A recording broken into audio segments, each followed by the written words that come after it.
Haleluya. Bapak Ibu yang kekasih, puji Tuhan. Pandemi COVID-19 semakin berasa kita akan tinggalkan dan akan selesai, saudaraku yang kekasih. Itu iman kita, saudara. Dan kita banyak belajar daripada kejadian-kejadian yang telah kita alami 4 bulan ini. Saudara, Sekjen PBB pernah berkata, Antonio Guterres, saudara, yaitu peningkatan KDRT atau kekerasan dalam rumah tangga itu naik signifikan waktu masa-masa COVID-19, yaitu impact daripada tekanan sosial dan tekanan ekonomi.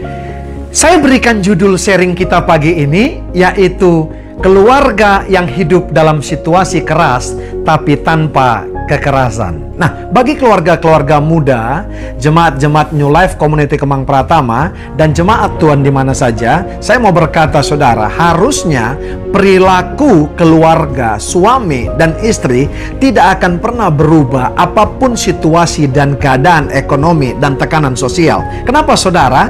Karena hal itu sudah kita tuntaskan pada masa kita waktu dalam janji pernikahan yang kita deklarasi di depan umat Tuhan dan di depan Tuhan. Saudara ingat bahwa yang memberkati saudara, pendeta saudara, dan bukan dia yang melegitimasi pernikahan saudara. Dia hanya perpanjangan Tuhan. Saudara, sesungguhnya yang melegitimasi pernikahan kudus saudara adalah Tuhan. Maka itu penting banget, saudara. Deklarasi janji nikah itu, saudara, ada dua sisi. Suka dan duka, senang atau susah, miskin atau kaya, sakit atau sehat. Betul nggak, saudara? Jadi ketika ada tekanan sosial, tekanan saudara ekonomi, tidak ada alasan untuk kita menjadi berperilaku yang barbar terhadap pasangan kita. Sebab apa, pria-pria, keluarga-keluarga muda? Kenapa saya tekankan keluarga muda? Karena masa-masa rawan dalam rumah tangga ini ada beberapa fase, saudara. Saya ambil fasenya, saudara, waktu baru menikah, yaitu keluarga-keluarga muda. Nah, saudara, ya, habis itu, saudara, yaitu usia-usia pernikahan menengah. Menjelang saudara pernikahan perak atau emas, saudara. Itu saudara rawan, saudara. Pada saat itu, kadang-kadang pria dan wanita dalam rumah tangga, saudara, bisa melirik orang lain karena apa? Atau merasa diperhatikan orang lain. Pakai istilah kesehatannya puber, saudara. Puber kembali. Atau, saudara, selanjutnya, haleluya, ya, usia-usia tua. Makanya ada orang istilahnya yang namanya libido, saudara. Libido itu, saudara, tingkat saudaraku yang kasih pubernya, saudara, muncul kembali pada saat usia tua. Nah, saudara, harusnya itu tidak terjadi. Karena sudah clear selesai, saudara, waktu kita janji nikah. Sebab itu saya teringat, saudara, akan firman Tuhan di dalam Kejadian dikatakan, Kejadian 2 ayat 22 sampai 24. Dan dari rusuk yang diambil Tuhan Allah dari manusia itu, dibangunnyalah seorang perempuan, lalu dibawanya kepada manusia, yaitu manusia pertama itu, yaitu pria.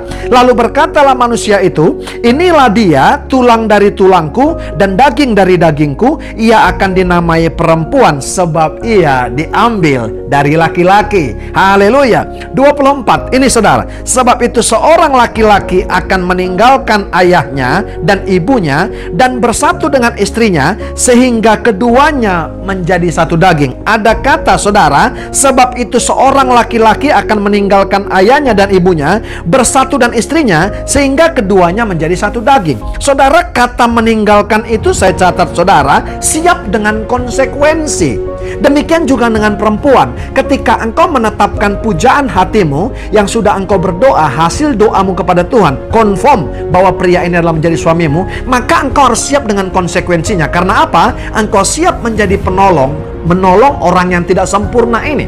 Halo, laki-laki juga demikian. Kamu tinggalkan ayah dan ibumu, saudara, bersatu dengan perempuan yang hasil doamu engkau katakan, ini adalah teman pewaris, saudaraku yang kasih, maka siap dengan konsekuensinya, saudara, menjadi imam bagi wanita yang kau ambil jadi istrimu. Jadi, saudara, tidak harusnya berubah perilaku kita. Karena apa, saudara? Apapun keadaannya, Karena janji nikah itu berbicara tentang apa? Keadaan dan situasi apapun. Hanya maut yang memisahkan kita. Saudara, kata meninggalkan yang kedua saya catat, meninggalkan support, saudara. Jangan pernah lagi harapkan, saudaraku yang kasih, support daripada orang tua dan keluarga. Yang ketiga saya katakan, saudara, ketika engkau meninggalkan papa dan mamamu, saudara, hello laki-laki dan seorang wanita, maka engkau akan siap mandiri, saudara. Mandiri apa, saudaraku yang kasih? Hello, mandiri dengan, saudara, apa yang menjadi pribadimu yang ditetapkan Tuhan ketika engkau menikah, yaitu menjadi imam dalam rumah tanggamu. Jadi imam harus berperilaku mengasihi orang-orang yang diimamin, betul nggak? Bukan memukul, bukan menyiksa, atau bukan melecehkan. Tapi apa, saudaraku yang kasih? Mengasihi orang-orang yang di sekitar kita.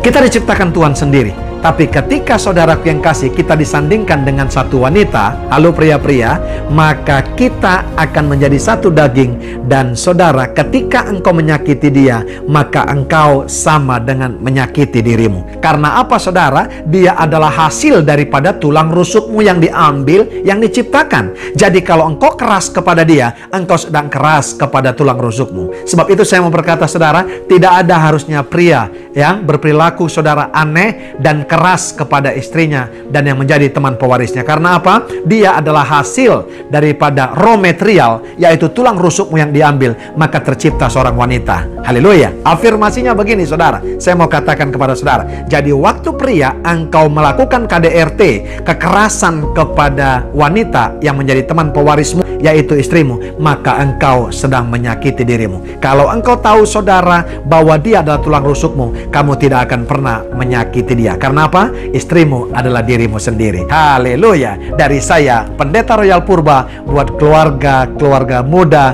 di mana saja kita berada. God bless you all.